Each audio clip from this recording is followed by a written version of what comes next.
Jadi kita udah mengalami penurunan Bitcoin hingga menuju ke level 21.000 teman ya. Ini ada level yang gue bicarakan ya, 21.000 awal sampai 21.500. Gue sendiri udah expect penurunan ini dari beberapa hari yang lalu ya. Kalau misalnya kalian ada memperhatikan video gue teman ya. Mulai dari kita breakdown dari pola ascending triangle ini, gue udah kasih warning. Mungkin gue bisa replay lagi di beberapa video yang lalu. Ya, kita akan lihat nanti di level berapa ya. Kalau menurut gue sendiri, 23 ini kemungkinan likelihoodnya bakalan ke break ke bawah teman-teman ya, 23,7 ini teman. Jadi kalau menurut gue sendiri bisa jadi ini adalah pertanda permulaan bearish untuk Bitcoin. Itu juga alasan kenapa gue stop loss di level 12%, min 12%. Karena bisa jadi ini pertanda permulaan Bitcoin bisa aja menuju ke level worst case kita yang ada di level 21.500 US dollar untuk Bitcoin teman. Selain itu gue juga udah umumkan ini mulai dari tanggal 9 Agustus ya untuk Bitcoin ngebreak menuju ke level 21,5 sampai 21.000 awal untuk Bitcoin, dan ternyata ini terjadi sesuai dengan prediksi kita dari udah 10 hari yang lalu teman. Dan saat ini apa langkah selanjutnya untuk Bitcoin ya? Jadi untuk gue membuka posisi long berikutnya itu ada di level 19.000 untuk Bitcoin. Gue nggak tahu ini bakal kedapetan atau tidak gitu ya. Ini menurut gue 19.000 adalah support terakhir. Ini persis di time frame 3 hari teman-teman ya, melalui platform BingX. Di sini kalian bisa lihat time frame 3 hari support terakhir di 19, time frame daily juga di 19. Kalau misalnya kita break lagi ya, bahkan menyentuh di bawah 17.6, ini bakalan menjadi bearish banget buat Bitcoin, bisa berpotensi Bitcoin menuju ke level 13.000 sampai 10.000 US dollar. Jadi nanti gue akan membuka posisi trade gue ini melalui platform BingX ya. Bagi kalian yang ingin ngelong atau nge-short, gue bisa rekomendasiin platform ini khususnya buat pemula ya, dimana dia juga ada fitur copy trade yang jarang ada di market yang lain. Menurut gue ini cocok banget buat pemula ya. Mereka di sini ada fitur copy trade. Kalian bisa cek sejarah trader masing-masing seperti apa. Sebulan terakhir profit rate-nya berapa, dalam 3 bulan terakhir apakah mereka konsisten profit atau tidak. Jadi menurut gue cocok banget buat pemula. Selain itu bagi kalian yang sibuk kerja, nggak sempat mantengin grafik setiap saat, fitur copy trade ini sangat berguna teman. Karena kalau misalkan mereka buka posisi, kita bakalan keikutan, mereka tutup, kita juga bakalan keikutan. Jadi cukup tinggal deposit duit doang, lalu kita tinggal follow copy trader tersebut. Mungkin bagi teman-teman yang tertarik, kalian bisa langsung join BingX, linknya ada di deskripsi di bawah. Teman-teman bisa langsung mendapatkan bonus sampai $120. Gue sendiri belum terburu-buru teman untuk membuka posisi long baru lagi di sini ya. Ada beberapa alasan teman ya. Yang pertama ya, ketika kemarin itu sebabnya kenapa kita juga harus sedikit update dengan market ya. Jadi bukan hanya dengan price. Ketika kemarin sore persis kita ngelihat time frame 5 menit, kita langsung didam oleh para whaler teman. Minus 3% dari level 22,6 langsung ke level 21,3. Sebenarnya minus ini juga ditandai dengan tidak adanya support teman ya dari level 22,5 ini nih. Kalian perhatikan dari sini ya. Dari sini udah nggak ada support nih ya, sampai kita menuju mendekati ini support di time frame 4 jam berikutnya. Ini ada di level 21,1 teman ya. Itu alasan kenapa kita tiba-tiba mendadak didam parah hanya dalam waktu 5 menit gitu. Dikarenakan kita ya nggak melihat adanya act of support sama sekali gitu ya, mulai dari sini sampai menuju ke candle merah berikutnya. Di time frame daily juga sama nih, kalian perhatikan. Nah, ini di time frame daily kan supportnya dari sini udah nggak ada ya, terakhir ada di 22,4, habis itu udah nggak ada support sama sekali sampai mendekati level 21 awal. Ini candle merah time frame daily di tanggal 26 Juli. Jadi sebenarnya wajar-wajar aja, cuman ya tetap aja ini menurut gua adalah salah satu massive dump dalam time frame 5 menit, dan ini kita itu diberikan kode bahwa kita ini sedang dipermainkan oleh whaler gitu. Hanya dalam 5 menit aja kita bisa didam sekitar 4%-an teman. Saat ini Bitcoin closing teman ya. Alasan kedua kenapa gue nggak terburu-buru dalam membuka posisi long gue. Kalau misalnya kita perhatikan dari time frame daily, tadi kan kita udah lihat dari time frame 4 jam, kita closing di bawah garis merah ini teman ya. Jadi garis merah ini harusnya act sebagai salah satu titik support untuk Bitcoin ya, dimana kalau misalkan kita kemarin, let's say kita pagi ini kita berhasil closing di level 21,5 atau 21,7, maka gue akan membuka posisi long gue di hari ini teman.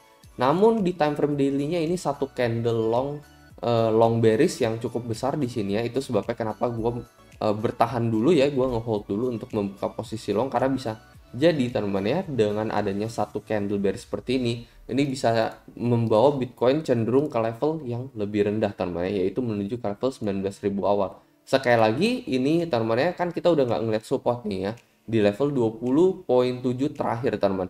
Lalu yang terakhir lagi, kalau misalnya kita break di 20.7 ini ya, di level 21.000 ini ya, ini kita bakalan ke berapa? Ya ini otomatis kita akan menuju ke candle merah berikutnya di time frame daily, mendekati level 19.000 US dollar untuk Bitcoin. Karena ya kalian perhatikan secara candle udah nggak ada support lagi di level 23, 19 akhir gitu ya, 19.8, 19 setengah, yang ada cuman ada di 19.000 awal untuk Bitcoin.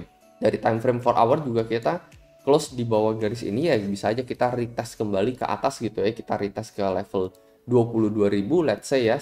Habis itu kita kembali didam lagi temennya menuju ke level 19.000 awal gitu ya. Bisa aja ya ini hanya pantulan sementara untuk Bitcoin menuju ke level 22, lalu kita dibanting lagi ke level yang lebih rendah temen ya. Mainly di sini kita yang ngelihat support terakhir teman di sini ya. Ini alasan sebabnya kenapa kita juga mantul. Ya karena ini ada area of support di level 20.7 ini. Dan pagi ini aja baru aja kita menyentuh 20.9, 20.8 gitu ya. Jadi ya wajar aja kalau misalnya dari level ini kita mantul, cuman ya pemantulan ini kita harus diikuti oleh volume juga teman-teman ya. Kalau misalnya kita bisa balik lagi ke level 24 teman-teman ya, all the way ke level 24, nah ini possible banget bahwa kita akan melanjutkan tren kenaikan kita teman menuju ke level break di atas level 25 pastinya menuju ke 26 atau bahkan menuju ke level 30 selama kita nggak bisa balik ke level 24.000, level dimana sebelum kita didamparan ya di level 24.000. Ya menurut gue jangan terlalu berharap banyak untuk Bitcoin ya, pahamnya entah bisa ke level 22 atau ke level 23 lah di sini ya, lalu kita kembali didam lagi dari level 23 atau level 22 menuju ke level 19k teman. Jadi dari beberapa alasan tersebut, ya itu sebabnya kenapa gue juga belum membuka posisi long baru teman ya. Yang terakhir gue minus sekitar 12% ya, dari 49 jadi 43 gitu ya. Udah gue tutup dari level 24.000 karena gue ngeliat ada kemungkinan Bitcoin melanjutkan tren penurunan dia. Jadi paling itu aja teman untuk video kali ini ya. Gue expect ya untuk saat ini mungkin kita bakalan mantul dulu ya, at least balik ke level 22 dulu, dikasih napas dulu lah, nggak turun terus menerus ya. Ini terjunnya udah cukup dalam di sini ya, dan harusnya kita udah mulai mantul kembali. Tapi ya gue tetap nggak buka posisi long dulu teman ya untuk saat ini gitu. Gue akan membuka either ketika kita udah menyentuh 24 bisa balik ke level 24, atau either kita menyentuh 19.000 untuk Bitcoin gitu ya. Paling cuman dua opsi itu aja untuk saat ini menurut gue ya, dikarenakan beberapa alasan yang tadi ya. Yang pertama time frame daily kita cukup gede weeknya ke bawah, lalu yang kedua kita juga udah berada di bawah garis ini teman ya, garis yang sebelumnya support yang harusnya kita bisa bertahan di area support ini teman ya, tetapi nyatanya kita break di bawah garis merah ini teman. Apalagi ini nggak beda jauh gitu ya, ini kan 28 lalu ini juga di level 27 ya, bedanya cuman ya sekitar 100 poin gitu lah ya, perbedaan dari support di tanggal 26 Juli ya. Gue expect sih mungkin kalau bisa di 21 atau 21,5 mungkin gue akan langsung jaring teman. Jadi itu aja teman, paling kurang lebih menurut pendapat pribadi gue sendiri. Kalau menurut kalian kayak gimana, mungkin kalian bisa coba komentar di kolom komentar di bawah. Personally ya bisa aja gitu kita ngelong dengan SL kurang lebih hanya sekitar 1% gitu di sini ya. Cuman ya ini preferensi aja gitu ya, strategi masing-masing seperti apa sih. Kalau gue saat ini lebih baik wait and see dulu teman-teman ya, karena ya di time frame 4 jam kita bahkan sama sekali nggak ada ngeliat candle hijau ya, paling baru pagi ini aja kita mengalami candle pantulan gitu. Terus rata-rata ketika kita mengalami candle hijau kita juga bakalan di dump back lebih turun lagi teman-teman ya. Contohnya seperti ini teman-teman ya, bulan lalu ini candle hijau terus kita di dump melewati support sebelumnya lagi, ini juga sama ya, ini candle tipis hijau ini persis teman-teman ya, di tanggal 30 Juni candle hijau tipis terus candle merah terus kita di dump back kembali ke support yang lebih rendah dibandingkan candle hijau sebelumnya, baru kita mantul keras di sini.